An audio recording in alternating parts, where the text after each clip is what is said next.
In this video, we're going to talk about the issue that comes up from time to time. I hear parents talk about is what do you do when your kids just really find the RC books boring? Let's talk about it in this video. Hi there, my name is Karen. Welcome back. If you're new here, welcome. We like to talk about the Robinson curriculum, and a big part of that is the book list. So they are doing math independently on their own. They're writing every day, and then they give it to you. You give them some feedback, they make their corrections, they do some vocabulary, and then they read. It's about 157 books from the book list. It starts with the McGuffey's Primer, and then it increases in difficulty all the way to high school level. The last book is De Bello Gallico by Julius Caesar. So it's quite a range there. And majority of the books are classics. They're books that are maybe in the public domain, just some of the best of what English literature has to offer. But keep in mind that some of the books are very old. We're talking 19th century, early 20th century. And because of that, I think, and kind of the world that we live in and how attention spans go, we've gotten so much better at realizing what it is that we find interesting. I don't think it's so much that our attention spans are shortening, it's just that maybe it is, but we're just getting so good at right away being able to tell, clicking on a YouTube video and being able to tell right away if this is going to be interesting to you or not, and you can click out of it. And so today in 2022, it might happen that they find books from the late 1800s, early 1900s a bit boring. So what can you do? Now, I like to think of the RC book list as really, it's two categories. They have nonfiction books, and the best way to learn about history in a lot of subjects is through living books. So rather than reading a textbook over the Civil War, you're reading the autobiographies of the men that fought in the Civil War. I think this is a superior way of learning about history, is through those that lived it. And then the nonfiction books, yes, I also think you can obviously learn from them a lot. There's a lot of benefit in historical fiction. It's a great way to learn, but there's also a lot of other benefits, such as it helps you build your empathy, and you get different perspectives, and travel to places in your mind that you would probably never get to go to. And I do think it's okay to make some tweaks and changes to the book list, so long as you don't sort of compromise the integrity of the curriculum. Kind of a radical example would be like scrapping the whole book list and just only letting them read whatever they want to read anytime. No real instruction or guidance, right? Just whatever you want to read. You want to read Berenstain Bear books all day or comic books. And I'm not saying there's not a place for those things, but I'm just saying that would be like the extremes, to get rid of the list altogether and just let them read whatever they want to read. I think a good kind of compromise would be to just swap out some of the fiction books. Leave the nonfiction as the instruction books, with one exception, and I'll talk about that in just a second. But generally, keep the nonfiction books as their instructional academic books, and then tweak if you want to, with the fiction books. Because ultimately, I think the real goal of those books is to help you practice, to be a fluent reader, but also to enjoy reading, to love reading. I think above all, that's how I see it. The point is that they enjoy reading. Readers are leaders. And so you want to foster that habit. You want to encourage them to love books, love learning through books. So if you're giving them books constantly that they find dry or boring, that's not really going to accomplish that goal. In fact, they're going to be resistant to it. They're going to dread reading time, which we never want them to dread reading.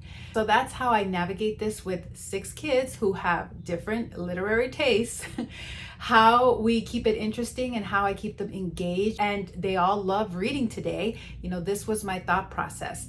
I kept the nonfiction books and I made tweaks in the fiction books.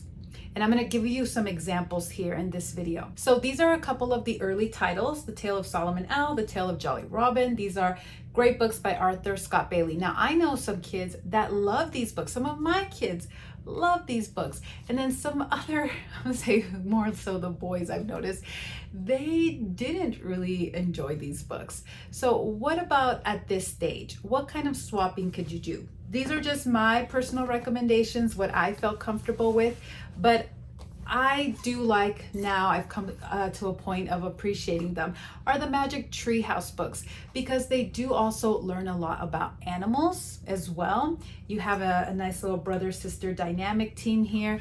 Yes, there's a little bit like of a magic with the magic tree, and it allows them to transport in time to different areas, stages. But you know, that's kind of the fun of it, that they get to have all of these historical experiences and you learn from them. It's short little reads, very doable, especially if you have a reluctant reader.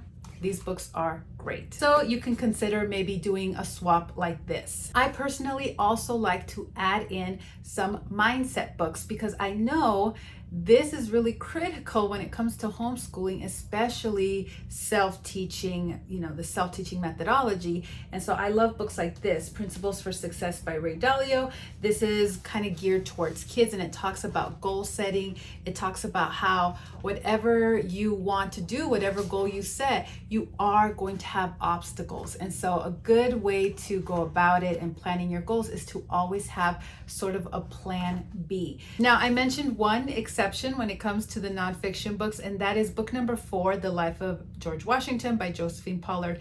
Myself included, along with many other parents, feel like this book is a little too early on the list. I typically put it after book 12, Christopher Columbus and the Discovery of the New World by the same author. But even so, let's say you want to keep it at number 4, but it seems to be too challenging or too hard or too boring. I think at that age, at that stage of the list, it's probably too challenging. I would swap it out, and I have, with a book like Who Was George Washington? And I feel like I've seen it with both, you know, both books. I feel like they have much better reading comprehension when it comes to something like this, what they can recall and tell me afterwards, rather than them just trying to get through that Josephine Pollard book. So my opinion, right? This is me. I would rather they actually learn something and retain it, get something out of it, it's memorable to them, rather than reading a more challenging book, maybe a better, like a more advanced book, but they don't retain or remember anything. That's just my opinion.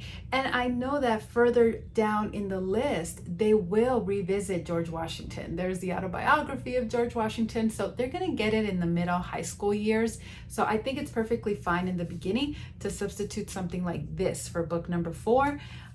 Again, my goal is for them to enjoy reading. And I find that with reluctant readers, this series, the Who Was or What Was, is very helpful to get them engaged, to improve their reading comprehension, to give them practice, and ultimately for them to enjoy reading. Now let's talk about further down the list. There's a lot of Rover Boy books, there's a lot of Tom Swift books, and typically my rule has been read at least one, and then we can talk about swapping out. Especially for the girls, I will work with them to try to find a bit more girlish type of books, such as Pollyanna. This is both 1 and 2, Pollyanna and Pollyanna Grows Up. I love this book. I'm so glad we did this as a substitute at one point, because they learned about the GLAD game and always finding something, no matter what was the situation, to be glad about. This one really impacted the whole family. But what about something like Black Beauty or A Little Princess? You know, the Frances Hodges Burnett books, The Secret Garden. Those books are not on the book list, but I think they're very comparable to something like the Rover Boys or Tom Swift. I also would swap in sometimes a book like this, Homeless Bird by Gloria Whelan. This is a fantastic book. This was one of the first books that one of my daughters, who kind of wasn't the most enthusiastic about the reading list or the reading portion of the day, she could not put this down. And so I feel like when they get to that point where they finally find a book that they enjoy so much that they can't put down, like they get it, it unlocks it in their mind, like this is fun. And then they're a little bit more better to go to the books that maybe aren't their favorite, you know, but knowing that the next fiction book we could talk about a swap, and then they get excited. Another one that I did that with was The Last Babylon. I think she was maybe 13 or 14 when I swapped this out for her with one of the books, and she really enjoyed it, which made me so happy because it's one of my favorite books that I read in high school. Another series that I highly recommend if you want to consider swapping some books out are the Classic Start books. These are wonderful. These are great for reluctant readers. The font is a really nice size. Occasionally there's like little illustrations in here as well. It's just a really great read. And again, these are all, retellings of classics. So you have Oliver Twist, The Prince and the Pauper, Around the World in 80 Days. So maybe they're in the book list reading The Prince and the Pauper and they have a really hard time with it. Well, rather than giving up and saying, okay, fine, you don't have to read it, or consider maybe doing a swap out like this and reading it in the classic form in a retelling or a bridge version. Again, really the goal is we want them to practice and enjoy reading, but also you don't want it to be a free-for-all, right? We're not going to that extreme either. We do want to have some guidance. Really, I think the word is intentional. You want to be really thoughtful and intentional with your choices. And one more that I would recommend is, instead of a Rover Boy series, why not one of these ponies of, I can never say this word, Chincoteague.